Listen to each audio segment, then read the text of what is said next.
Well, hello and welcome to another episode of CISO Tradecraft, the podcast that provides you with the information, knowledge, and wisdom to be a more effective cybersecurity leader. I am here today with Mark Rasch, with whom we had another episode, if you go way, way back to episode number 49. And if you're wondering where in the world is Mark, where are we, Mark? We are outside of Dublin, Ireland, for the computer conference called COSAC. Exactly. So we're card-carrying members of COSAC. I've been coming here over a decade. Mark has been coming here even longer than I have. It's a fantastic opportunity, and I think I stuck that up on the LinkedIn feed. So if you're interested about it, for next year anyway, because this year's already started. And if speaking of LinkedIn, if you haven't followed us on LinkedIn, please do so. We've got a lot more than just podcasts for you for CISO Tradecraft. We give you a good, steady stream of high information, high signal, low noise to help you with your career. And if you're watching us on a podcast channel, hopefully you like what you got. Give us 5 stars so other people will help find us. But today we're going to talk about, artificial intelligence. Okay, I've done a couple AIs. We've done a whole bunch of AIs, but I haven't done an AI with an attorney yet. And Mark, if you remember, is an attorney. And we have some common backgrounds together in terms of cities and things like that. It'll probably work its way out in the conversation. But I'm surprised I got this many words in before he did. But Mark? Sure. Thanks, Mark. We're going to have Mark and Mark here today. And so one of the things we're going to talk about today is a couple of things about artificial intelligence and the law. First of all, we're going to talk about some of the legal issues associated with what artificial intelligence is, how it works, what it does, some of the copyright issues associated with artificial intelligence. We're going to talk a little bit about AI-generated pornography and AI-generated obscenity and the legal issues associated with that. We're going to talk a little bit about who owns things that are created by AI and whether you can disseminate artificially intelligence created materials as your own. And then some of the privacy issues associated with AI, both in the terms of data collection, data analytics, and data output. So AI, like any new technology, challenges what we thought we already knew. And that's a very good point because we've had some form of AI around for a long time, but it's a generative AI and the recent incarnation of the being able to go ahead and make it generally available to the masses. I think OpenAI gets a lot of credit for that by democratizing, if you will, the concept of an AI engine. But it's interesting. I was talking to one company the other day and I was asking them about, well, what if you go ahead and you incorporate some AI tool and you really want to make sure it works correctly? And they said, well, we'll do a code review. They kind of snickered a little bit and says, you can't do a code review on AI because the AI might be perfect. However, the code review needs to be on the data that you train it on because the model is only going to give you what it is that you feed into it. And as I said before, it's not garbage in, garbage out. It's garbage in, garbage stays, and then it gets pregnant and gives birth to triplets. So from a legal perspective, Mark, what is AI? Is there actually a threshold beyond which you can call something AI, or is it just pure marketing? It is mostly marketing. Now AI has various characteristics and predecessors. So when we used to talk about machine learning, AI is machine learning. But it's also heuristics. It is a whole bunch of other things. It is basically teaching computers how to mimic human reasoning and how to mimic human communication. So we've been using forms of AI for decades. But what we're now doing is using AI and the generative AI to be a substitute for things that we've been doing. So within AI, there's 2 broad categories of AI, and these are directed AI and undirected AI. And I'll give you an example of a directed AI. Let's say we want to work with a hospital or doctor to help them determine whether or not something is cancerous, what a tumor is. And we can feed into a program pictures of tumors, pictures of things that are not tumors. And we can have a doctor say, this was a tumor, this was a tumor, this was cancerous, this one wasn't, this was cancerous, this one wasn't. And what it will do is the AI program, as we have directed it, it will say, okay, I'm determining what the pattern is between what is cancer and what isn't. You've determined what's cancer and what's not. I'm looking for the pattern, and now you can take an unknown photograph, and the AI program will say, based on what you told me before, this is or is not a tumor. The second thing you can do is to say the same thing with anything where you've told it what the parameters are and you've told it what the outputs are, and it tells you whether or not it meets those criteria. Now, the advantage of directed AI is that it is a combination of machine learning and human learning. The human has determined something, and the machine then says, okay, I've figured out what you're doing. One application of that is, for example, a friend of mine does work in telemedicine and application of medicine. And they would ask doctors, if you had a patient came in with these kinds of symptoms, what tests would you do? What would you do with the results? And the idea would be to say, this is the normal of behavior of what doctors should do. The problem with it was when you ask doctors what they would do if a patient came in, they would say, well, if a patient had this, I'd order these tests. I would do these things. If those tests show up this way, this is how I would diagnose it. They would write a decision tree. Then they videotape doctors without their knowledge when a patient actually presented. And what the doctor actually did was in many cases completely different from what they said they did. Then afterwards, they would ask the doctor, what did you do? And the doctor would describe what he did or she did based on what they said they were going to do. Mm-hmm. And the truth was there were a whole bunch of things the doctors did that they didn't bother to write down. Like it says, first thing I do is I would check to see how the patient was feeling. I'd put my hand on their wrist to check their pulse or respiration, see if their skin was climbing. They wouldn't write that down because that was instinctive, okay? They would look to see if the patient was diaphoretic or sweating or uncomfortable or looked pale. They wouldn't write that down because it's a natural instinctive thing. So one of the problems you have is humans are really bad at knowing what we do and why we do it. There's a much that we do that is based on the limbic system, on instinct that we have embedded. So when we try to describe what we do a terrible job. So when you mentioned that, a book came to mind that you may have heard of called The Checklist Manifesto. And if you take a look at what private pilots, as well as commercial pilots, I'm only a private pilot, not a commercial, but you do everything with a checklist. Even if you've been flying 20,000 hours, you always use a checklist. And the idea is that it is a way to take care of a complex process to ensure that you don't get distracted. So for example, when I was packing for this trip, one of the things I told my wife, I said, just leave the room for 20 minutes because I fly a lot. I don't start packing until about an hour before I have to leave for the plane, even though I'm going to be on the road for 4 weeks. And as a result, though, it is a very precise focus on it. And if somebody comes in, hey, do you know where this is? Or did you take this out or go water the dogs or whatever? I'll miss something. And of course, you find out about it when you're on the road. And for the most part, things you need to buy, you can buy. But it's a little bit annoying when you go like, man, I could have had this stuff. The other thing you mentioned there that I thought was interesting is the idea of the limbic system, where you get down here into the lizard brain, where you get this reflexive action on things, where it's the Thinking Fast and Slow by Daniel Kahneman. Right, exactly. Where Kahneman and Tversky, right? Right. And you're going, wait, I didn't even think about having to write that down. And so we struggle sometimes. But for example, one of the things about the checklist for pilots, you get in a plane, you're going through the checklist, and you smell something funny. You smell gas, you smell CO2, you smell that. That's not on the checklist. So the problem with writing a checklist is you can't include all the things that we do instinctively and say that, or the plane sounds funny, okay? Or, and it's not on the checklist. It's not something you would normally check for, but it sounds funny, or we're at a higher elevation, so it should sound different, at a higher elevation than at a lower elevation because it consumes gas differently. These are kind of things that we know instinctively. And one of the things my friend who works with artificial intelligence was doing was he was working on early generation self-driving cars. Mm-hmm. And one of the problems you have with a self-driving car, with all of the decisions you have to make, a lot of them can be written, but as you're driving down the road, you see something in the road. And you instinctively say, that's a log. And you say, I need to avoid that. Mm-hmm. It's a small log. I can drive over it. It's a paper bag. I can drive over it. It's a piece of a tire part. I can drive over it.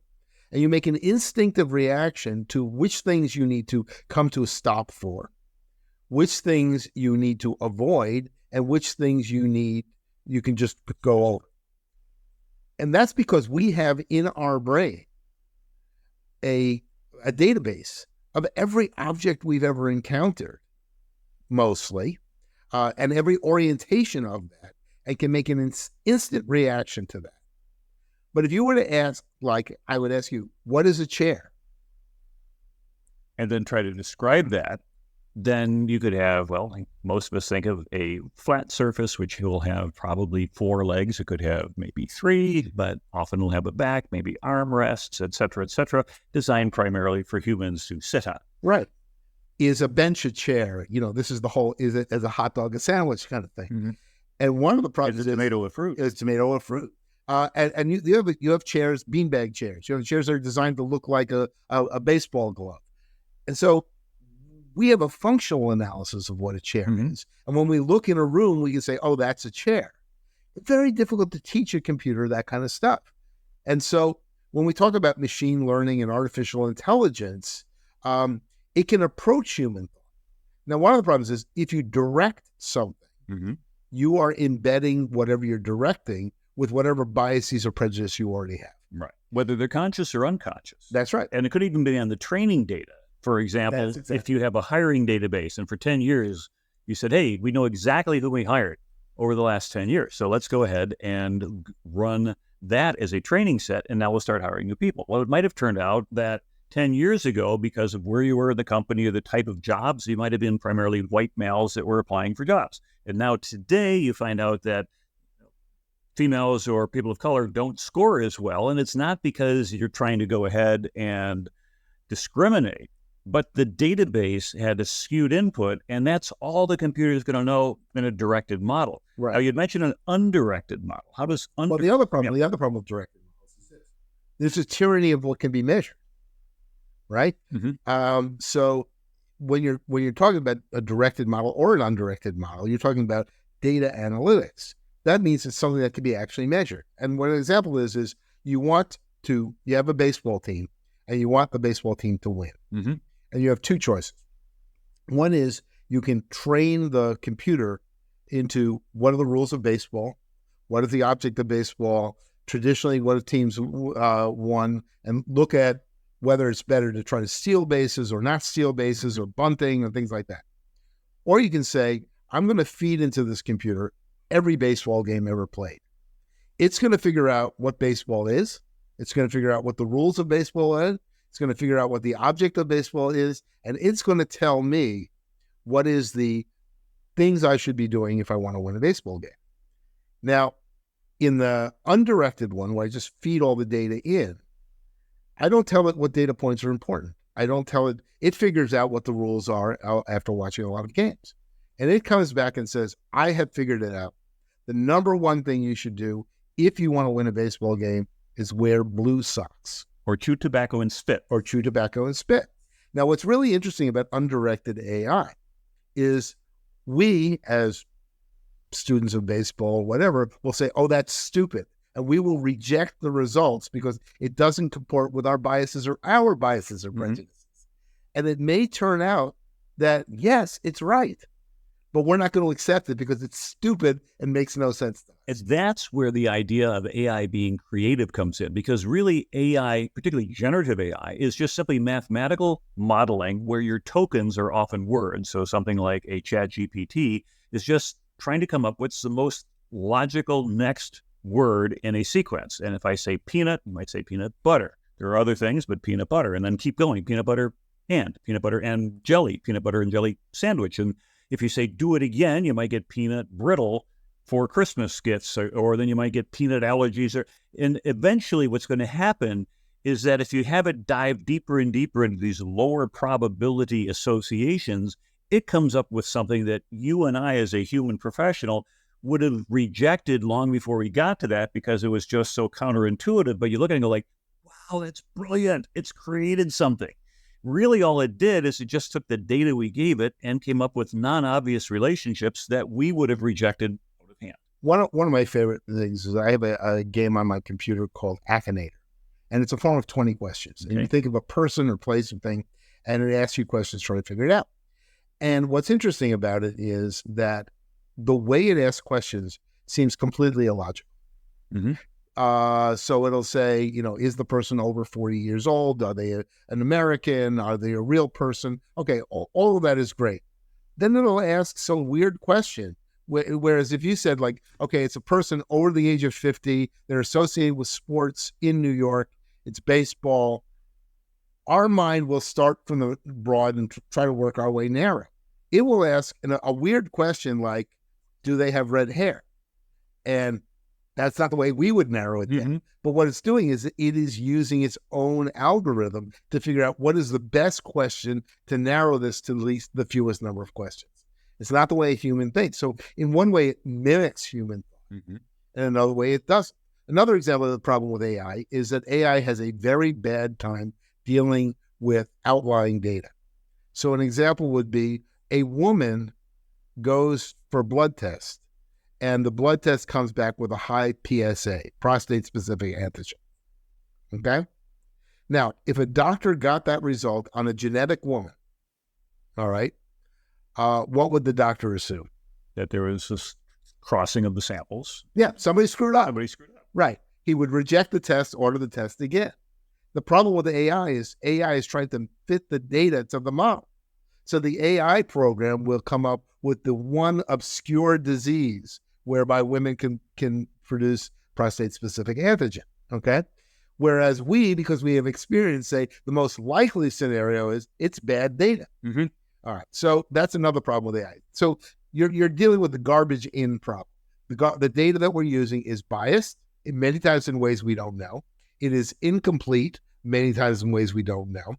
It is biased by the fact that it has been collected and measured, which means it didn't collect all the stuff we didn't collect, right? It may be old, it may be contradictory, okay? It may be inconsistent, it may be measured in different ways. So we've got a bunch of bad data. And it doesn't know what it doesn't know. Right. As humans, we know, hey, I need to go get some more data. I go look it up and then I fill in the blank. But the AI model might not know that it doesn't know something. That's right. It is confidently stupid. Time for a hallucination. Right. The other problem is, from a legal standpoint, the training materials, the things we are training it on, are owned by somebody. They are copyrighted. They may not be, they may be. And so now, if I were to tell somebody, a human, paint me a painting of Times Square in the style of Claude Monet, and they make me a painting, it's pretty clear that the artist that I hired owns that painting. Maybe I own it as work for hire or whatever. But when I added the words in the style of, did that make the work a derivative work of Claude Monet's? Does the estate of Claude Monet own any rights to this painting created 100 years later, 150 years later, based upon this person's impression of an impressionist? And by and large, the answer was no. You could create a work that was in the style of, as long as it wasn't too close to, right?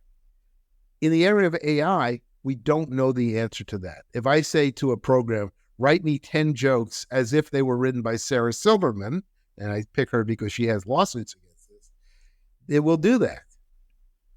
Does Sarah Silverman, a living comedian, have any rights to those, because they are virtually indistinguishable from what she created? And are those rights superior then to the estate of somebody who is deceased? Well, one of the things is that a copyright is usually good for a limited period of time. And so, as Disney's finding out. As Disney is finding, with the Mickey Mouse rule, right? As it learned only recently. The old rule for copyrights was that the copyright would be last for as long as the copyright to Mickey Mouse lasted. Well, it used to be life plus 50, then they moved to 75. And in fact, if you remember who the congressman was who pushed for the Mickey Sonny Bono. Sonny Bono, the late Sonny Bono. And that was a big push to be able to extend that. Well, turns out that Mickey Mouse is still copyrighted, but Steamboat Willie is not. That's right. And so some people have come up with some pretty weird cartoons of like Steamboat Willie with the chainsaw, etc., figuring that there's no restrictions on that. So 75 years after you're gone, it's fair game.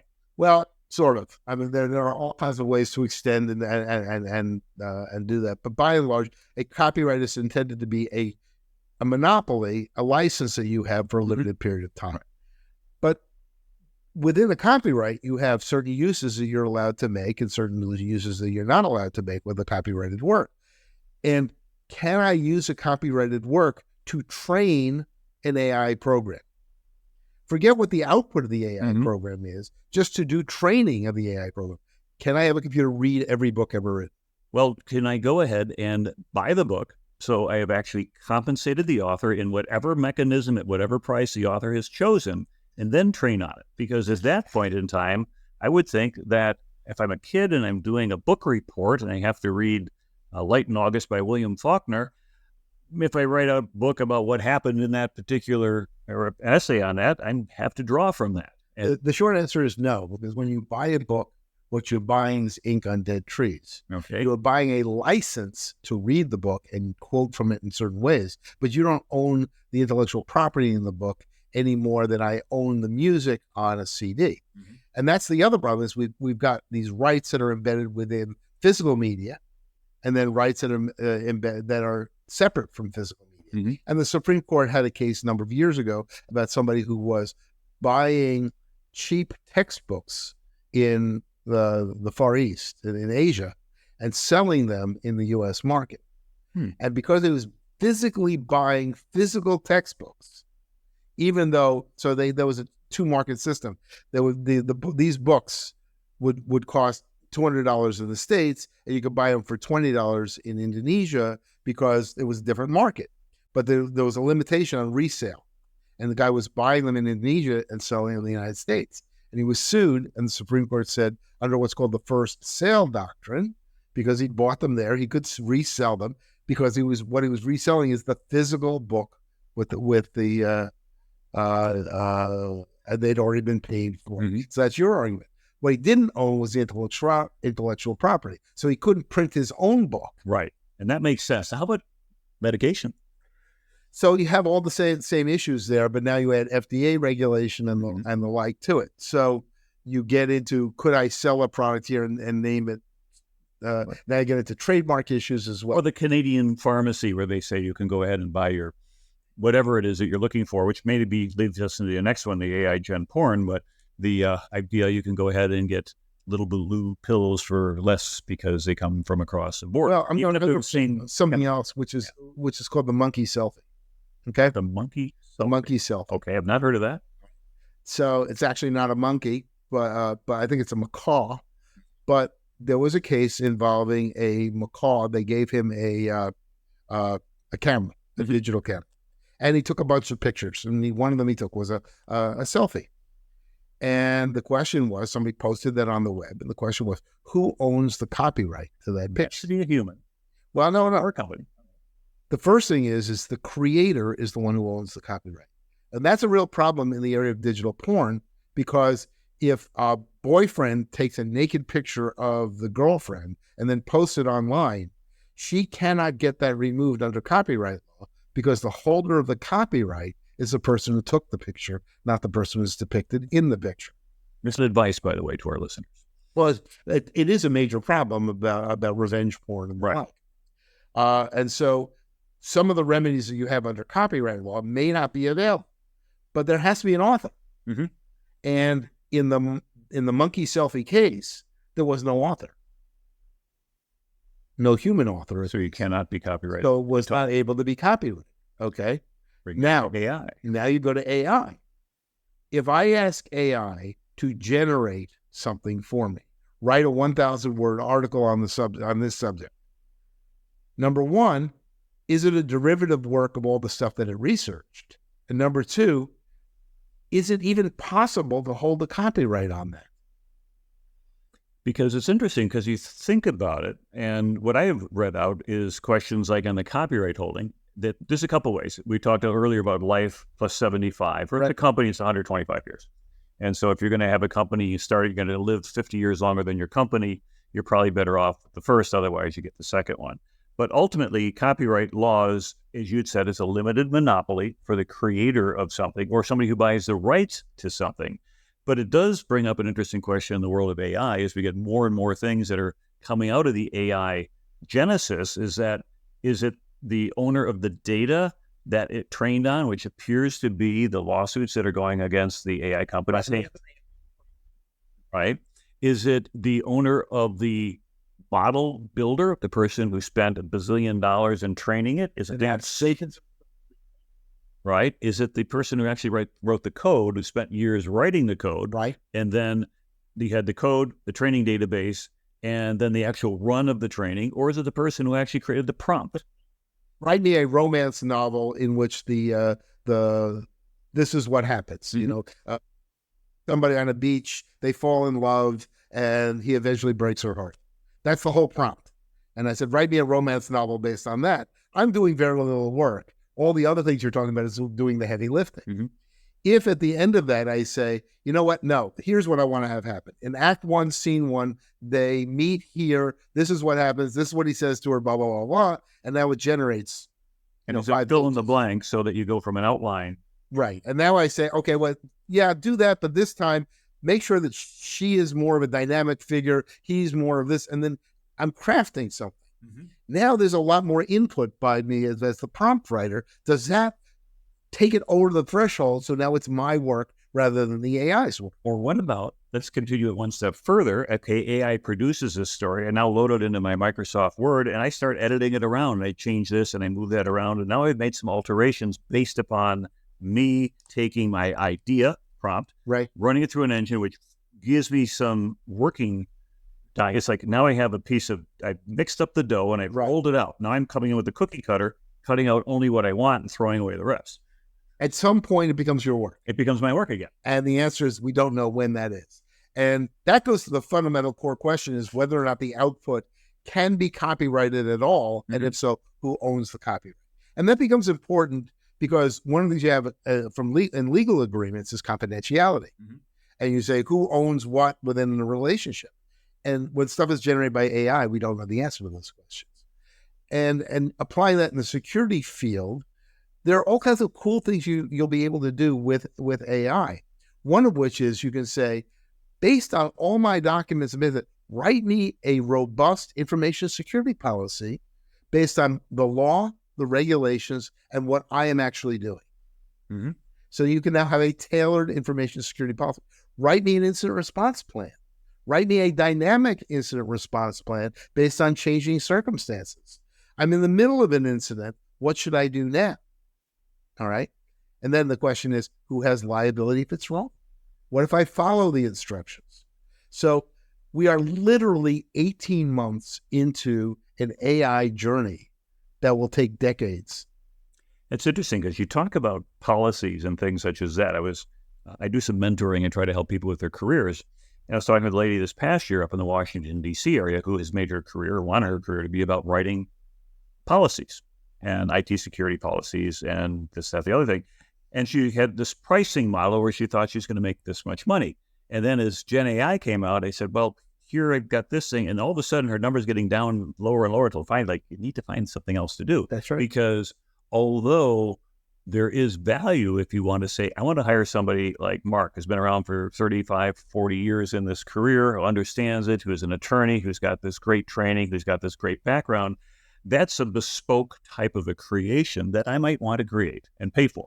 Well, and here's the interesting thing. So if you ask a generative AI program to write me a comprehensive incident response program, the way it's going to do it is it's going to look at all the incident response programs it has available in the training module. And it's going to say, these are the common things, blah, blah. What it doesn't know is which ones work and which ones don't. It doesn't know, wait a second, that particular phrase was a problem 6 years ago in this litigation. But eventually it's going to learn all that stuff. It'll get smarter, it'll get better. But what it will not do is it will not get more creative. It will be able to reproduce the things people had thought about in the past. But it is much more, it's easy to say, write a painting in the style, make a painting in the style of Claude Monet. It is difficult to say, make a painting in a new style that nobody's ever thought about.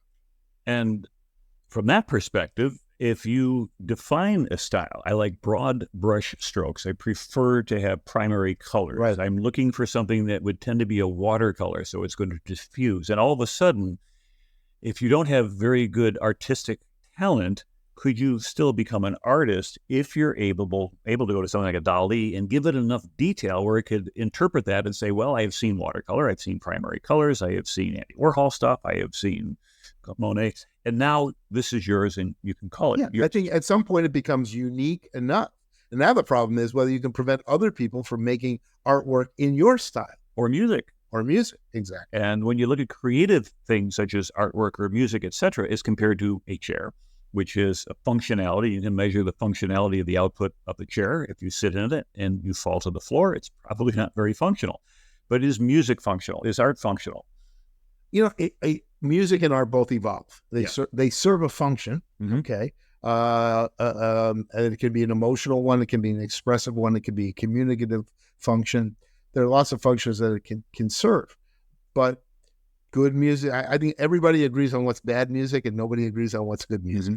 So, and the other thing is, you know it when you see it, though. Well, I'm of the generation where my musical tastes got locked in somewhere between April and November of 1976. And therefore, anything written before that is, accepted by me. And anything in the style that was accepted back then is good music. And everything else is measured against that. And we all have that point where our musical tastes get locked in. It doesn't mean we can't appreciate other music, but it means it becomes measured against that. What is difficult, as creative as AI can be, it is difficult for it to come up with something that is different from what it has been trained on.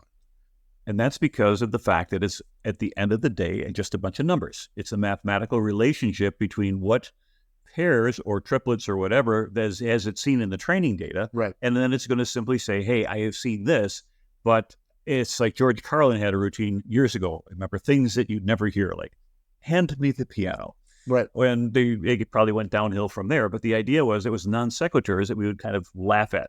Be obsequious, purple, and clairvoyant. Some people have to look that one up to see who used to say that, but we might remember Steve Martin. Right. And so as a result, you can use these tools to create things that you would expect to be close enough to the former art or the state of art, whatever the state of art happens to be, whether it's writing a book, playing music, etc., drawing artwork.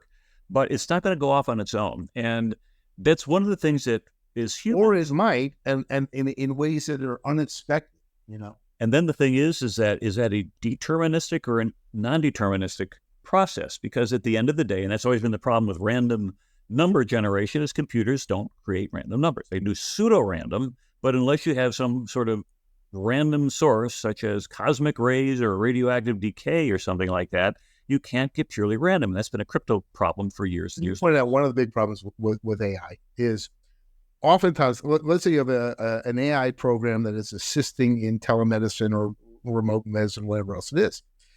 When it screws up and somebody dies, one is whose fault is it? Okay. Second thing is, what you do typically now is you will check the code. Right? And say, okay, what did the code say? Blah, blah, blah. There's no code to check in an AI program. There's nothing that you can go back and look at and check the code. And as a result, it's difficult to determine why an AI program did what it did and whether it in fact screwed up. So from things that when we have AI embedded in a whole bunch of stuff, we're going to have issues about AI and product liability, AI and negligence law, AI and standards of care. And that's even putting aside the issues about training models and what it was trained on. Even if it does what it's supposed to do, bad things will happen. And the other question is about standard of care. So you're designing an AI program to develop a self-driving car. How safe should it be? Should it be about as safe as the average driver? About as safe as the best driver, or perfect? And then when you get to a point where you have to make a choice, do you preserve the driver's safety or a pedestrian, which means if you swerve, you go over a cliff? Right. So this is the trolley problem. Right, the trolley problem. And, what's very interesting is these kind of decisions about the trolley problem are actually embedded in technology. And I'll give you an example. In Europe, cars are designed with soft bumpers because there are lots of urban areas and small towns and small cities, you're more likely to have a car to human accident, and they are designed to reduce the impact on the human if the human gets contact with the car. In the United States, you're more likely to have car-to-car accidents, and therefore the bumpers are more robust to protect the humans in the car from that kind of accident. But that's at the sacrifice of a human-to-car contact. And we have to build that into the technology. And so we have to literally build in the trolley problem into the technology. That's interesting. I remember years ago, I had a 73 Buick Electra, and it had 5-mile-an-hour bumpers. There were these huge pistons, and you just go ahead, and if you were to, you could drive it and take it into neutral at 5 miles an hour. And the front and the back were in different times. And yeah, it seemed that way. And oh my goodness, this thing was huge. I mean, I got about 10 miles to the gallon. I guess people didn't care back then. I bought it from my old college roommate for like $300. And I drove it for a while, and when it finally died on the New Jersey Turnpike, just took the license plates and said, yeah, tow it, keep it. Well, that's the whole thing is ethics. Ethics go to the training modules, they go to the underlying data, they go to the decision models, they go to the hallucination issue. Mm-hmm. And when we talk about ethics in AI, one of the big problems is there are all these competing values that we have as humans. And how do we train an AI program what to do that is ethical when we have competing values? So, on one hand, we want to reduce illegal immigration. On the other hand, we want people to be able to be their best people and not starve to death and stuff. How do you value those two? On the one hand, we want to punish people who've committed crime. On the other hand, we don't want to kill people. How do we compare those competing values? And a lot of them are the way how you phrase the value. Mm-hmm. If you phrase this as freedom or liberty or that kind of stuff, it's going to get one set of responses. So the best we can do is hope to mimic human behavior. Mm-hmm. And again, people lie about what they do; they don't remember what they do. And when I was talking about the self-driving car, mm-hmm. is we are much less risk tolerant when we have to describe what we're doing. So if you designed a car that drove as well as most humans, the peak of the bell curve, mm-hmm. that AI program will kill 40 to 50,000 people a year in the United States, because that's how many people die. And we're going to say, wait, we are having litigation right now over 2 people dying in Tesla crashes. All right. And so you have to be willing to accept that to the extent we want AI to replace what we do in human decisions, it will be wrong. Mm-hmm. What's the acceptable level of loss? Which is now we're back to looking almost like they're cyber models that we say, when can you get it wrong and by how much? And if you allow a certain hemorrhaging of financial information, customer information, integrity, confidentiality, availability, but we say that's an acceptable loss because we can accept those risks because it's not a life safety issue. But and normally when things get really screwed up, when things go really badly, it's because a bunch of things have happened that we've never seen happen together before. And it's a convergence of scenarios where one would think, can a computer, using that term broadly, assimilate all this data and then come up with the right answer? And the answer would probably be only if it's seen it before, because if it's absent from the training data, it's going to be sucking wind. And because these Gen AIs are like a 7-year-old, it'll always answer your question. Right. You might have no idea what the answer is, but it will give you an answer.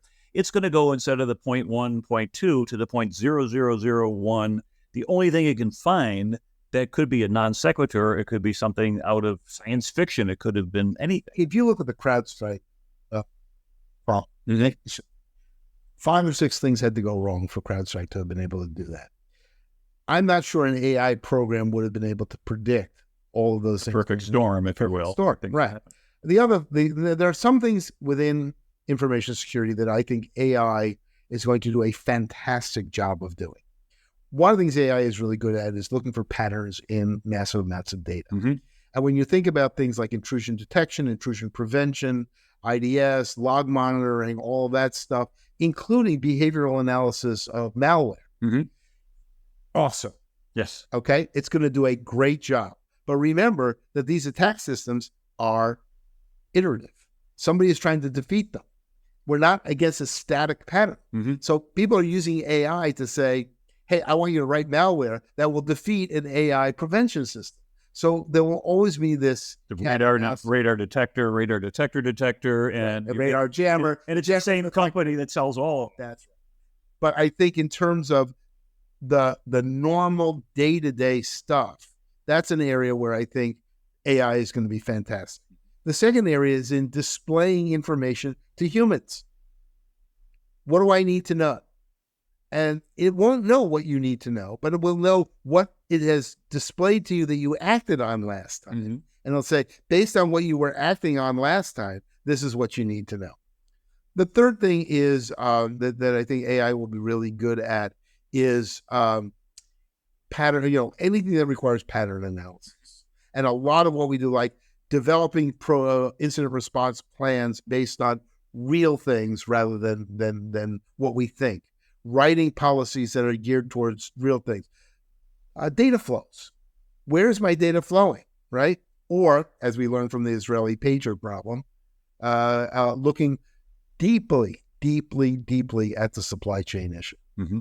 And so a lot of challenges coming up. Of course, we're getting down to the last couple of minutes here in the episode. And as always, I like to have twice or three times as much time. So we may do another one too. I think we will. I think we will. But if we take a look then, it's kind of wrapping things up. So we talked about AI and the law. What is AI? We had talking about directed, where we go ahead and we tell it what to figure out. And we had undirected, where we just kind of said, have at it and see what you can figure out. We discussed copyright and then things like AI-generated products. Who potentially could own that? Can you copyright it, whether it's an AI device or a macaw? Who owns that output? And then ultimately, can you assert those claims on it? And then can you call it your own? You can call it your own potentially if you have enough input into there that one would say that was such a creative and complex prompt that nobody else could have possibly generated that. And who has liability when AI misbehaves. Right. And when it goes off the rails. And then lastly, I would think is that as a bit of a cautionary tale is if you look at an AI tool, even if you were to be able to do a comprehensive code review of the AI itself, I suggest that that's insufficient and it's off target because you could train it with data that says lie, cheat, and steal. When the clock turns 2025, give the wrong answer, but during 2024, when everything is being trained, give the right answer. And all these things could be embedded in there. And unless you had a utterly comprehensive testing model that would try every possible permutation of inputs, you're going to be able to embed stuff in there. This is the malicious compiler problem. Mm-hmm. You have code that looks good. You compile it, and then the compiler itself injects malicious software into the code. So the output code is evil. When you go back to examine it, you decompile it, and it comes back good. And there's no way to know when an AI program is misbehaving. And that is before you even get into the whole hallucination problem. So a lot of challenges ahead. I think we're at the cusp of something fascinating in terms of AI, Gen AI. We're going to see even news recently about, hey, let's go ahead and there's an effort to go ahead and take some nonprofit companies profitable and just think of all those zeros involved and things such as that. And it's something where you shouldn't avoid. It is a recommendation I have to people: go out and invest it and spend the $20 a month and go ahead and buy a better model. Try to program your own. There's a website called there'sanAIforthat.com that lists 100,000 different AI models of various qualities and permutations, but it's sort of a kind of a Google listing of all the AI models that have been identified for it, because they're all going to operate a little bit differently. And be careful before you do anything that involves life safety. At the end of the day, as a human, you should maybe trust, but verify, and that would be important. Any last thoughts? At the end of the day, with life and safety, I feel more comfortable the human making a bad decision that I can understand than an AI making a good decision that I can't. Good words to end up with. So anyway, thank you very much for everybody listening or watching out there. This is G. Mark Hardy, your host for CISO Tradecraft. I've had on my show Mark Rasch, Esquire, a dear friend of mine that I've known for a long, long time, and I'm privileged to have him back on the show again. And if you liked our show, please go ahead and give us a thumbs up or 5 stars, whatever rating it is that are out there. We're not really grade grubbing, kind of are, but the idea is it helps us reach more people.